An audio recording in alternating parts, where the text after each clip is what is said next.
Déjà, je regardais les feuilles qui tombent là. Tu sais, c'est la Toussaint.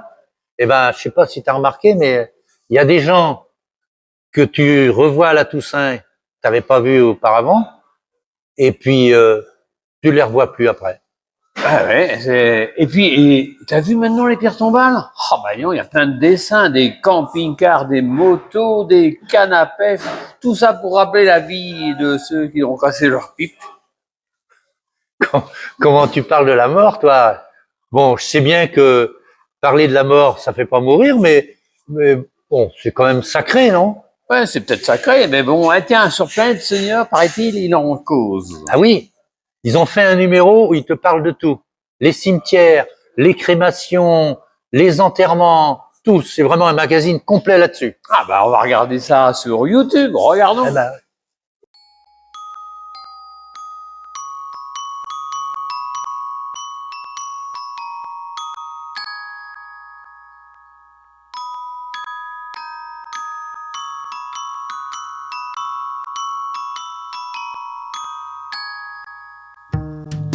Deux cœurs, une voix, toi et moi plus un fond toi, mais il ne reste plus que moi.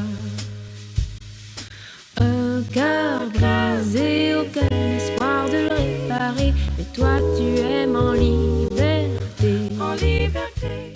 Je vais là sur la tombe de mon mari, de mes parents et de mes grands-parents. Oh ben mon mari me manque quand même. Un monsieur avait demandé à poser sur la sépulture de son épouse.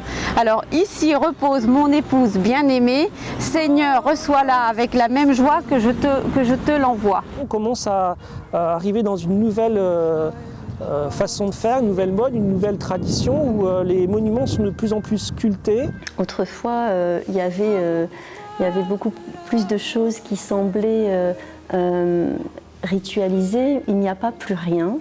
Pour moi, les visites dans le cimetière, c'est très important. Et qu'est-ce que vous faites? Vous parlez? Oui. on arrange nos affaires.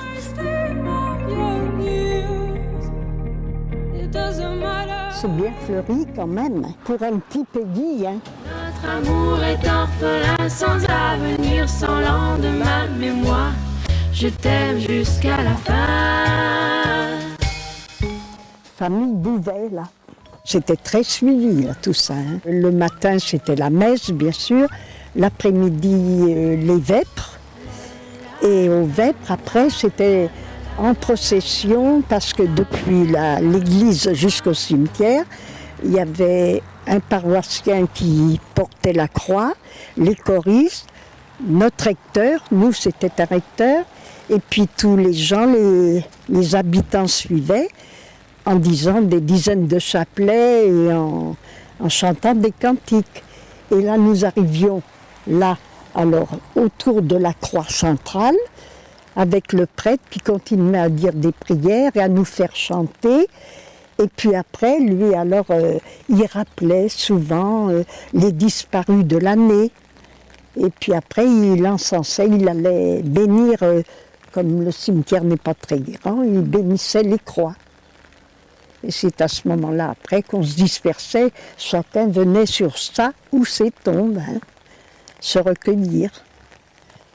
Et puis après, ben, les gens allaient dans le bourg, dans les petits cafés, il y avait plusieurs cafés, ils se réunissaient parce que des gens des villages assez éloignés, c'était une occasion. Je me souviens une année, être restés, nous mettions toutes les deux, maman et moi. Il y avait du feu dans la cheminée, on grillait des châtaignes.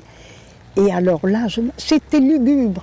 Le glaçonnait pendant très longtemps. Ça préparait pour le lendemain, parce que la fête des morts, c'est demain. C'était lugubre. Mais du fait qu'on était là bien auprès du feu, griller nos châtaignes toutes les deux, déjà c'était plus chaud, moins triste, mais ça ne fait rien. On pensait quand même à nos morts. Hein. Ouais. Il y a des échos qui restent, je les entends qui résonnent. Alors là, mes grands-parents paternels, mon petit frère, et alors ma sœur et mon beau-frère. 2013. Elle est morte le 2 mars cette année. Moi, j'ai eu mes 92 et elle en avait 93. Du mois de février également. 11 mois et demi. Il n'y a pas l'année entre nous deux. Il n'y avait pas l'année entre nous deux. Moi, ça ne sera pas là. Ma sœur, c'est pour rien, mais moi, je retourne rejoindre mon mari à Vieux-Vy-sur-Couesnon. Nous sommes revenus en catastrophe d'Algérie parce qu'il avait peur de mourir là-bas. Il disait toujours, mais je le savais parce que c'était de naissance. Son cœur, je mourrais jeune, je le savais, il ne m'a pas trahi. Et puis alors un bel homme. Toutes les filles lui couraient après et il voyait qu'il faisait des crises de plus en plus. Alors il fallait rentrer. Alors il a dit, allez on plaque tout, on s'en va, on est rentré. Moi j'ai dit, mon Dieu, que mes yeux pour pleurer, mes bras pour travailler. Il a fallu avec 2 enfants. Ça a été terrible. Un jeune comme ça. Hein.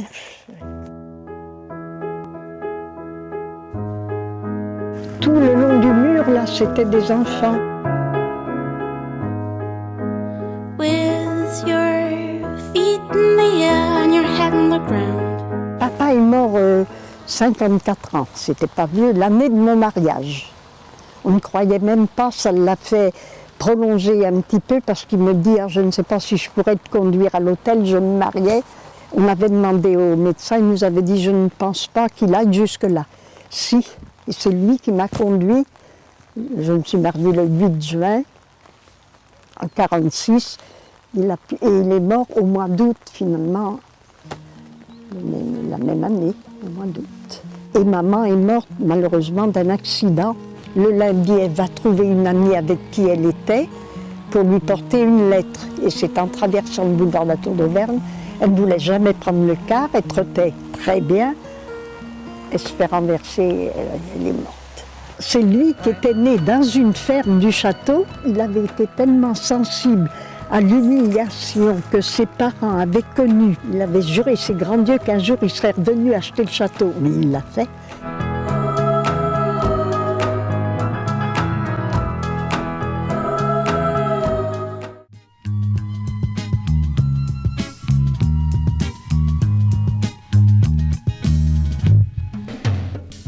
Je vais là sur la tombe de mon mari, de mes parents et de mes grands-parents. Mon mari me manque quand même, parce que vous savez, Saint-Cyr c'est très bien, on est très très bien, mais ça ne vaut pas un foyer.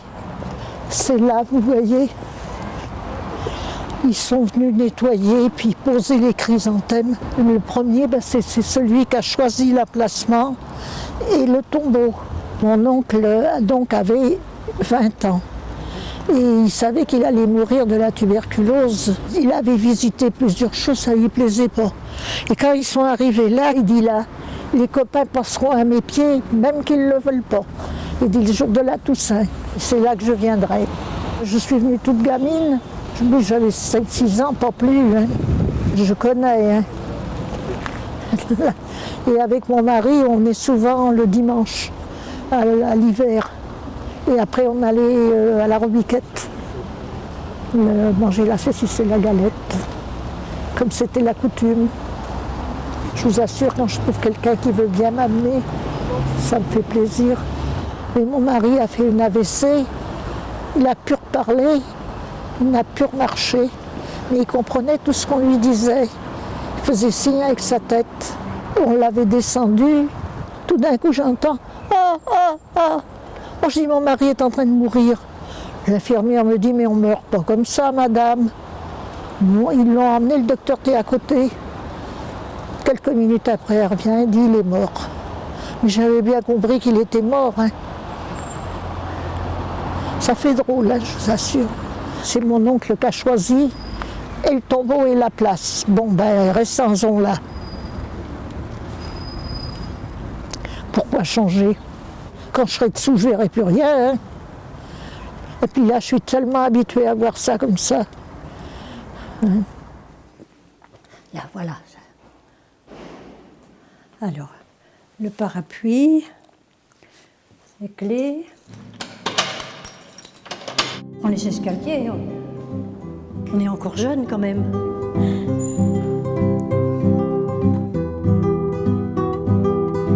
Au fond de moi, ton nom résonne.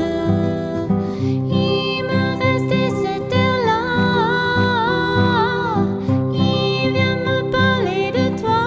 Comme je suis pas allée au cimetière le jour de la Toussaint, j'ai envie d'aller voir comment la tombe qui était devenue mon amie, une centenaire. C'est qu'à toi. C'est là. Tout rate dans ma vie. Elle était sur le palier et j'avais fait sa connaissance quand on a fêté ses 100 ans.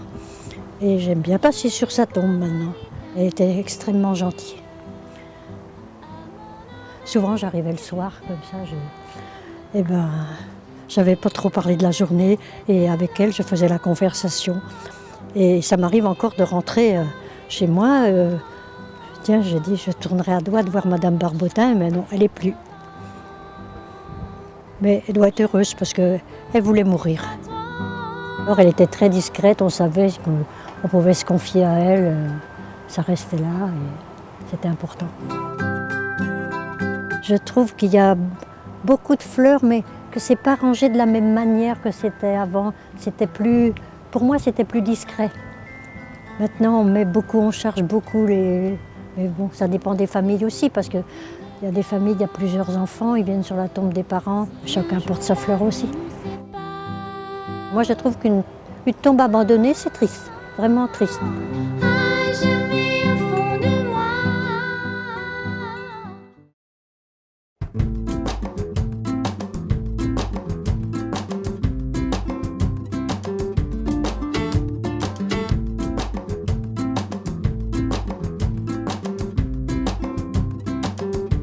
Quelles sont les règles pour les tombes? C'est la commune qui décide lors du conseil municipal d'un cahier des charges que l'on doit respecter quand on pose un monument ou qu'on fait construire un capot. Peut-on avoir une tombe à la taille que l'on veut? Non, parce que ça dépend du terrain que vous achetez. Donc si par exemple vous achetez un terrain double, donc 4 mètres par 2 mètres, donc là on va avoir la possibilité de faire un monument double. Si vous achetez un terrain de 2 mètres carrés, donc on va faire une sépulture simple. Donc on va poser un monument de la dimension de votre carré. Comment ont évolué les matériaux? On est resté quand même dans le granit. Nous n'avons pas trouvé d'autres produits qui soient aussi fiables. L'évolution, ça a été le poli. On retrouve essentiellement des monuments en granit poli. C'est la façon de travailler la pierre qui a évolué en fait. Donc qui est beaucoup plus facile d'entretien et puis qu'on peut aussi travailler mieux. Est-ce que les ornements des tombes ont évolué aussi? Ça a drôlement évolué puisque auparavant on trouvait par exemple des fleurs en plastique. Donc alors ça maintenant quand même on a des produits quand même qui sont beaucoup plus élaborés. On retrouve quand même des compositions en tergale qui imitent quand même pas mal la fleur naturelle. Les plaques aussi ont évolué. On est passé du granit à du plexiglas, des choses beaucoup plus modernes qu'on ne trouvait pas auparavant. On a des nouveaux produits qui sont sortis, des photos porcelaines. On a le bronze aussi qui est sorti et on a possibilité de faire des croix en bronze, mettre des fleurs sur les stèles. Est-ce que les phrases sur les plaques ont évolué? On peut faire tout ce que le client souhaite. On peut commander le message qu'il souhaite. Si c'est intime, personnel, on peut le faire. C'est vrai qu'auparavant c'était des phrases types à notre père, à notre mère, ce qui existe toujours, mais maintenant on a la possibilité de personnaliser la plaque. Est-ce qu'il y a des messages qui sont particuliers, qui vous ont paru original et même intrigués? Un en particulier où un monsieur avait demandé à poser sur la sépulture de son épouse. Alors ici repose mon épouse bien-aimée, Seigneur reçois-la avec la même joie que je te l'envoie. L'incinération apparemment prend de l'ampleur. Alors, est-ce que ça change votre métier? Oui, on a dû s'adapter avec l'incinération, certes, puisqu'il a fallu qu'on crée des produits qui sont en adéquation avec. Donc, notamment la pose de monuments cinéraires, comme celui que vous pouvez avoir là auprès. Donc la pose de caviande qu'on ne faisait pas du tout auparavant. Tout ce qui est produits dérivés pour poser sur les columbariums, les petits soliflores, les petites compositions qu'on doit poser sur les monuments cinéraires. Donc tout ça, ce sont des nouveaux produits qu'on n'avait pas auparavant et par laquelle on a dû s'adapter pour pouvoir proposer aux clients.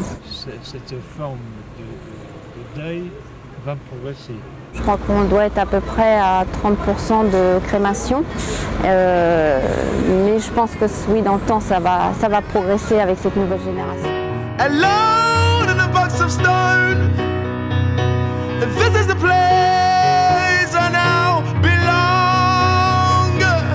Je suis photographe à Montfort. J'ai eu mon premier appareil photo à l'âge à peu près de 17 ans. L'un des premiers endroits que j'ai aimé prendre en photo, c'était les cimetières. Déjà, j'aime l'architecture en général, mais celle des cimetières en particulier. Qu'est-ce qui vous a décidé à y aller dans les cimetières? Depuis ma tendre enfance, en quelque sorte, depuis que je suis petit, je suis habitué un petit peu à vadrouiller ou à visiter les cimetières.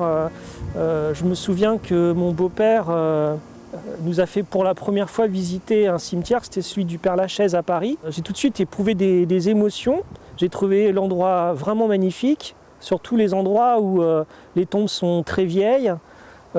Certaines sont un petit peu bancales ou retournées même par des arbres centenaires. Ça m'a tout de suite plu, je devais avoir à peu près 6 ans, quoi. Depuis ce jour-là, j'ai toujours trouvé que les cimetières étaient des endroits très beaux, forcément très paisibles, très propices au recueillement, où on peut se promener puis voilà, méditer. Tous les parents devraient respecter cet endroit parce qu'il est chargé d'histoire et aussi parce que toutes les personnes qui sont enterrées eh bien, sont des gens qui ont une mémoire qu'il faut entretenir et parce que les familles de ces personnes-là aussi ont certainement souffert. Et en tout cas, c'est ce que j'inculque à ma fille qui a 5 ans.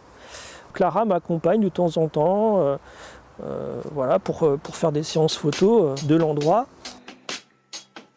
Quel changement vous avez trouvé le plus depuis que vous aviez débuté votre activité? Avant, c'était la tradition effectivement du monument haut en granit brut, en pierre brute. Après, voilà, avec des croix, et ces signes religieux étaient partout. Après, on est passé à des monuments beaucoup plus bas, en granit lisse, où en plus le symbole religieux s'efface vraiment rapidement. C'est vraiment signe d'un déclin, je trouve, de la pratique religieuse en général. On commence à arriver dans une nouvelle façon de faire, une nouvelle mode, une nouvelle tradition où les monuments sont de plus en plus sculptés avec des signes d'appartenance davantage à la philosophie de la vie ou plus personnalisés. J'ai vu une stèle en forme de 3 pompes à bière pour une personne effectivement qui avait appartenu. Voilà. Leur activité qu'il avait eue. Exactement. Voilà, ça c'est vraiment le style de monument qu'on a de plus en plus aujourd'hui. On n'a plus l'énorme croix, par contre on a des symboles philosophiques. On a un monument intéressant puisque alors, la stèle elle est composée d'un cœur, donc forcément on comprend forcément l'amour des personnes pour le défunt.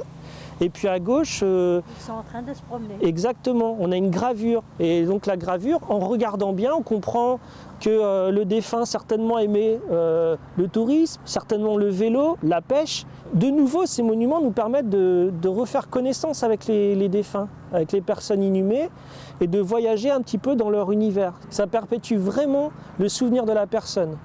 Peut-être que dans quelques décennies, on aura des cimetières qui seront beaucoup plus jolis, beaucoup plus artistiques que ce qu'on a en ce moment, aux années 80, 90, 2000, où on a vraiment des monuments tout carrés, des cimetières bas à perte de vue.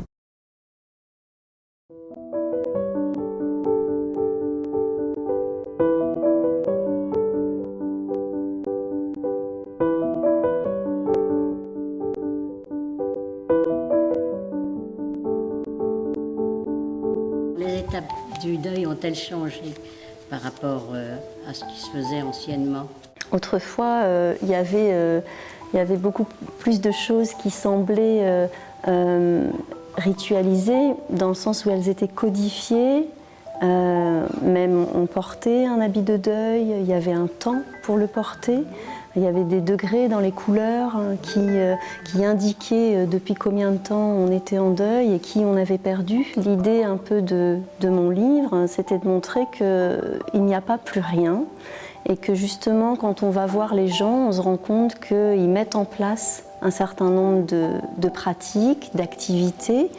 Il y en a qui sont aussi organisés maintenant dans la société par des groupes de parole, des associations ou aussi des psychologues qui accompagnent certaines personnes. Mais il y a aussi des manières de faire qui sont peut-être plus personnelles ou plus familiales parfois. Les gens se comportent de la même façon. Je sais bien que la souffrance est la même, mais enfin, est-ce qu'il y a d'autres rythmes? On vit le deuil différemment aujourd'hui. On se rend compte que les gens mettent en place des rituels qui sont différents. Par exemple, les condoléances au cimetière telles qu'elles se faisaient avant, elles ont tendance à être rejetées aujourd'hui. Elles n'ont pas simplement disparu, les gens n'en veulent plus. Il y a des formes de sympathie ou de soutien qui peuvent même se faire par Internet. Il peut y avoir des gens aussi qui vont partager leur expérience, raconter, avoir ce besoin de raconter des choses qui n'était peut-être pas un besoin qui était en tous les cas exprimé ou revendiqué auparavant. Il n'y a pas plus rien et l'individu n'est pas tout seul nécessairement non plus pour gérer ses émotions et la perte en fait. Qu'est-ce qui a le plus changé alors?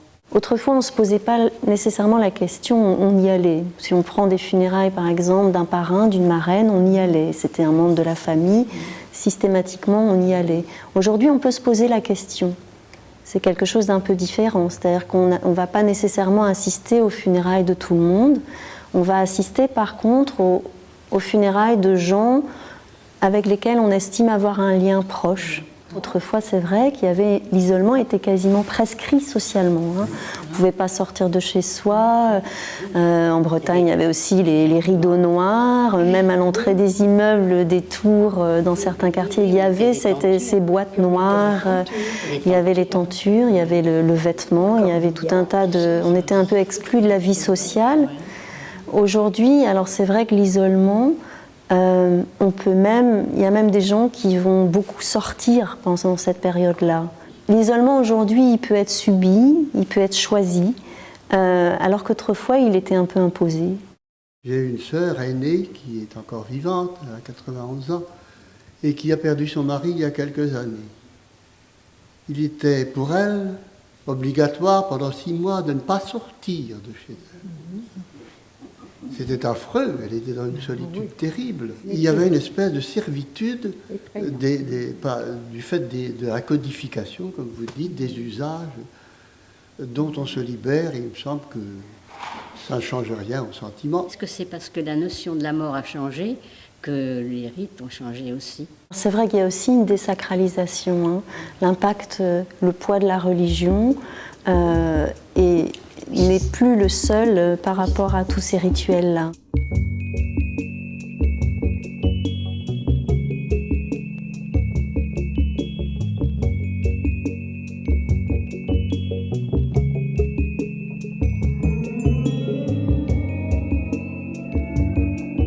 Comment vous voyez les choses aujourd'hui, par exemple? Est-ce que pour vous, c'est un rituel qui s'accomplit de la même façon? Je laisse les enfants très libres d'aller au cimetière quand ils le veulent. C'était en 30 ans le décès de leur père, et bien je les ai jamais forcés. Alors que dans ma jeunesse, dans ma petite enfance, j'accompagnais ma grand-mère. C'était une obligation d'être là, à la Toussaint. On aurait été montré du doigt après. Il n'est pas venu, celui-là, à la Toussaint, pourtant son père est mort il n'y a pas longtemps, etc. Quand on a eu des morts, moi j'ai connu ma grand-père, ma grand-mère, enfin tout, et on les veillait toute la nuit.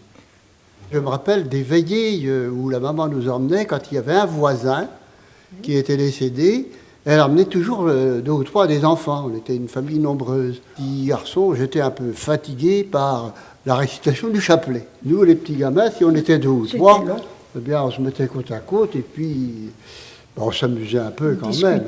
On regardait les travers de celui-ci ou de celle-là. Est-ce que vous imaginez pouvoir être incinéré? Non, ouais, c'est déjà fait. La décision est prise, c'est prévu. Mon épouse est enterrée dans son pays natal, très loin. Personne n'ira plus sur cette tombe après moi. Vraiment, ça n'a pas de sens. Et j'ai choisi la crémation pour des raisons de simplicité aussi. Les sentiments ne sont pas dans ces choses matérielles. J'ai vécu 4 ans en Afrique, j'ai vu les rituels qui accompagnaient la mort là-bas, qui étaient très différents. Toute la famille, on est 6 tombes à Verne-sur-Sèche. Alors je rejoindrai ma femme, disons, parce qu'elle est enterrée à Verne, ça fait 15 ans. Autrement, je ne suis pas contre l'incinération, au contraire. Je suis hésitante. Voilà. Caveau Le problème du caveau, oui, c'est ça, caveau. Il me reste une place. Je pense que les urnes, on peut les mettre aussi dans les... Voilà. Alors il y a tout ça que c'est pas clair en moi, mais j'y avance quand même. Moi, je ne veux pas être incinérée. Mais mon fils est au loin. Et j'ai toujours demandé, soit qu'il est incinéré, ça je veux bien, mais au moins que ses cendres reviennent dans le caveau familial, parce que j'ai quand même perdu une petite fille aussi. Et alors se retrouver tous les 4 là, ça c'est mon souhait. Il est enterré dans et nous avons un caveau. Et quand on s'est quittés, on avait dit qu'on aurait été tous les 2. Alors je continuerai au contraire. Autrement, je n'ai rien contre l'incinération. Hein. Et pour moi, les visites dans le cimetière, c'est très important. Et qu'est-ce que vous faites? Vous parlez? Oui. on arrange nos affaires. Je raconte mes misères. Et puis je pense qu'il me donne des conseils. Ça réconforte. Parfois on regarde les choses telles qu'elles sont en se demandant pourquoi. Parfois on les regarde telles qu'elles pourraient être en se disant pourquoi pas. Parfois on regarde les choses telles qu'elles sont en se demandant